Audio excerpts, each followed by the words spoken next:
என்னடா அரசாங்கம் பார் இவங்க ஆட்சி இந்த செருப்பு செலவு கூட இந்த செருப்பு வச்சு கூட இல்ல ஐயோக்கு ராசு கொடுத்துருங்க ஆட்சி ஆள்றாங்களா ஐயோக்கு பசங்க நீங்க என்கிட்ட ஜெயிக்க முடியாது ஜனநாயகதி அடிச்சு போயிருங்க என்கிட்ட வர்றேன் நாட்டுக்கு நானும் பிரதமராக வருவேன் மினிஸ்டரா வந்து பிரதமராக வருவேன் எங்க மக்கள் எல்லாருமே எனக்கு ஓட்டு போடுவாங்க அன்னைக்கு தான் இந்த மக்களுக்கு சுதந்திரமான ஒரு வாழ்க்கை அமைச்சு கொடுத்துட்டு போலாம்னு கடைசி ஆசை எனக்கு என்ன அழிச்சாலும் சரியான மக்கள் அழிக்கிறது என்னால தாக்கு பிடிக்க முடியல பொதுமக்களுக்காக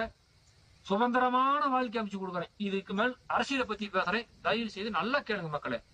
இந்த ஜெயலலிதா காலில் ஏன்டா இந்த பதிவுக்கு வசனம் போய் விழுந்துட்டு தெரியல இன்னும் மக்கள் பார்த்து ஓட்டு போடுறாங்க உங்களுக்கு மக்களாக பார்த்து கொடுக்க வேண்டிய வராது கொடுத்துட்டாங்க நீ மினிஸ்டரா இருக்கிற நீயே போய் பாவம் அந்த அம்மா காலில் விழுந்துட்டு கிடக்குற ஜெயலலிதா காலில் அசிங்கமா இருக்குது நாடே சிரிக்குது மூணாம் தேவி கொள்ளக்காரி சொல்றாங்க இவதான் பெரிய கொள்ளக்காரி சர்வ சாதாரணமான ஒரு பயன் எடுத்து வளர்த்தனா என்ன